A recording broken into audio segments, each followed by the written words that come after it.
Au nom d'Allah, le tout miséricordieux, le très miséricordieux. Alif, Lam, Ra. Voici un livre que nous avons fait descendre sur toi, afin que, par la permission de leur Seigneur, tu fasses sortir les gens des ténèbres vers la lumière, sur la voie du Tout-Puissant, du digne de louange. Allah, à qui appartient tout ce qui est dans les cieux et sur la terre, et malheur aux mécréants pour un dur châtiment qu'ils subiront.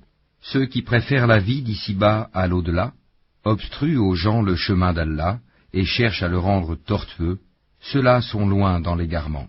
Et nous n'avons envoyé de messagers qu'avec la langue de son peuple, afin de les éclairer. Allah égare qui il veut et guide qui il veut. Et c'est lui, le Tout-Puissant, le Sage. Nous avons certes envoyé Moïse avec nos miracles en lui disant « Fais sortir ton peuple des ténèbres vers la lumière et rappelle-leur les jours d'Allah. » C'est bien fait.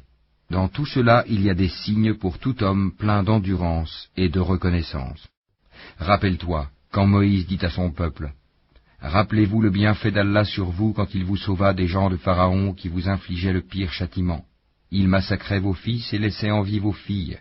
Il y avait là une dure épreuve de la part de votre Seigneur. Et lorsque votre Seigneur proclama « Si vous êtes reconnaissants, très certainement, j'augmenterai mes bienfaits pour vous, mais si vous êtes ingrats, mon châtiment sera terrible. » Et Moïse dit « Si vous êtes ingrats, vous ainsi que tous ceux qui sont sur terre, sachez qu'Allah se suffit à lui-même et qu'il est digne de louange. Ne vous est-il pas parvenu le récit de ceux d'avant vous, du peuple de Noé, des Had, des Tamoud, et de ceux qui vécurent après eux, et que seul Allah connaît?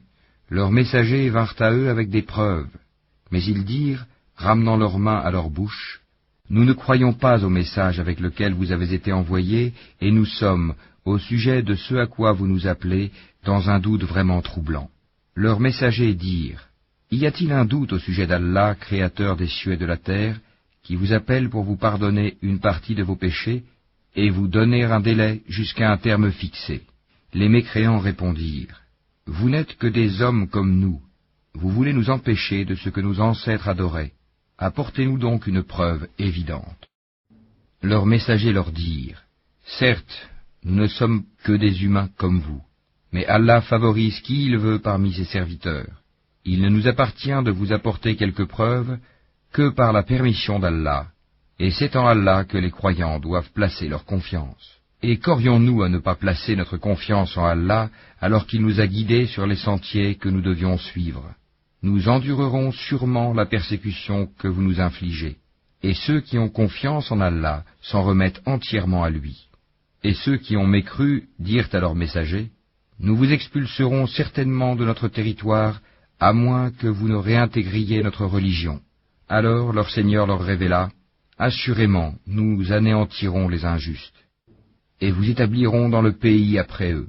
Cela est pour celui qui craint ma présence et craint ma menace. » Et ils demandèrent à Allah la victoire, et tout tyran insolent fut déçu.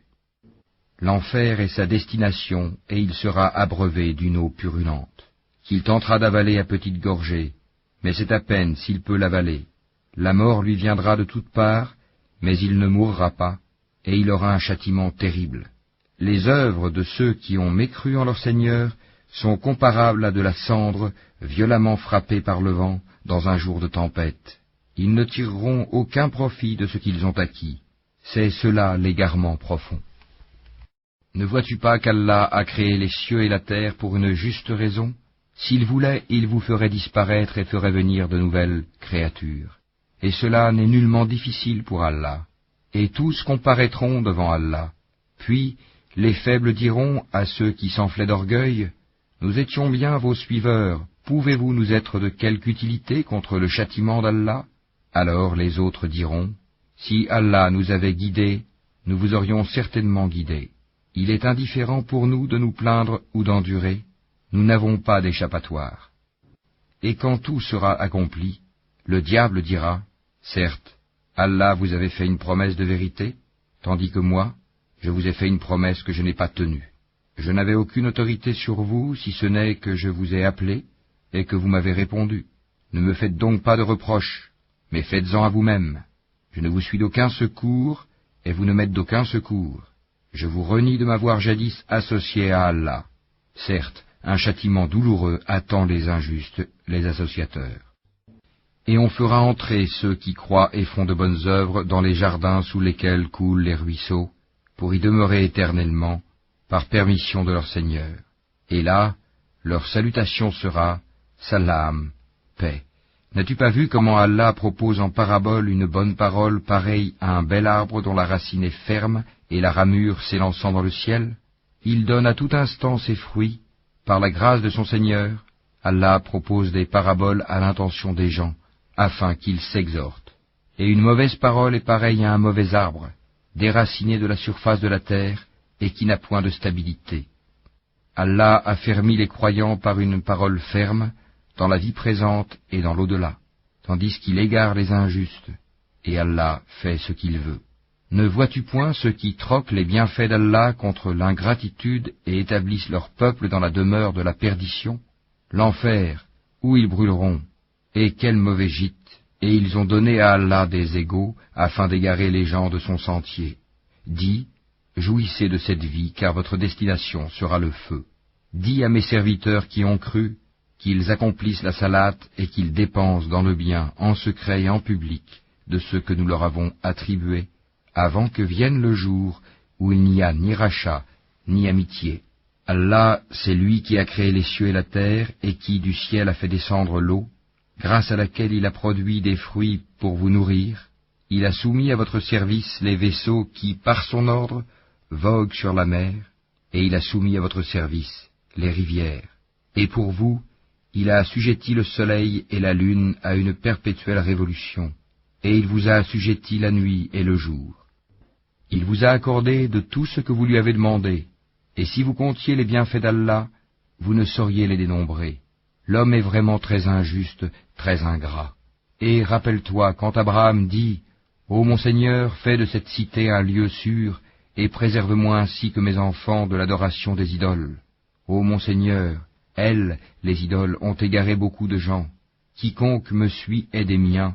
Quant à celui qui me désobéit, c'est toi, le pardonneur, le très miséricordieux.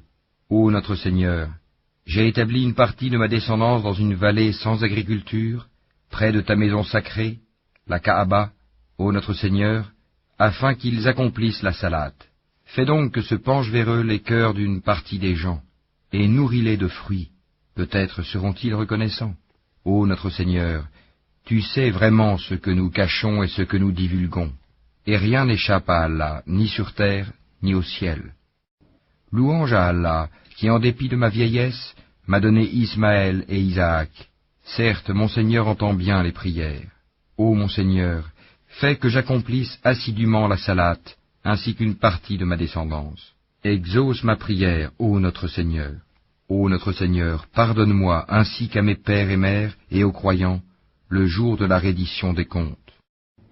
Et ne pense point qu'Allah soit inattentif à ce que font les injustes. Il leur accordera un délai jusqu'au jour où leurs regards se figeront. Ils courront, suppliant, levant la tête, les yeux hagards et les cœurs vides. Et avertis les gens du jour où le châtiment les atteindra, et ceux qui auront été injustes diront, Ô notre Seigneur, accorde-nous un court délai, nous répondrons à ton appel et suivrons les messagers. N'avez-vous pas juré auparavant que vous ne deviez jamais disparaître? Et vous avez habité les demeures de ceux qui s'étaient fait du tort à eux-mêmes. Il vous est apparu en toute évidence comment nous les avions traités, et nous vous avons cité les exemples. Ils ont certes comploté. Or, leur complot est inscrit auprès d'Allah, même si leur complot était assez puissant pour faire disparaître les montagnes. Ne pense point qu'Allah manque à sa promesse envers ses messagers. Certes, Allah est tout-puissant et détenteur du pouvoir de punir. Au jour où la terre sera remplacée par une autre, de même que les cieux, et où les hommes comparaîtront devant Allah, l'unique, le dominateur suprême. Et ce jour-là tu verras les coupables, enchaînés les uns aux autres. Leurs tuniques seront de goudron, et le feu couvrira leur visage. Tout cela afin qu'Allah rétribue chaque âme de ce qu'elle aura acquis. Certes, Allah est prompt dans ses comptes. Ceci est un message, le Coran, pour les gens, afin qu'ils soient avertis, qu'ils sachent qu'il n'est qu'un Dieu unique, et pour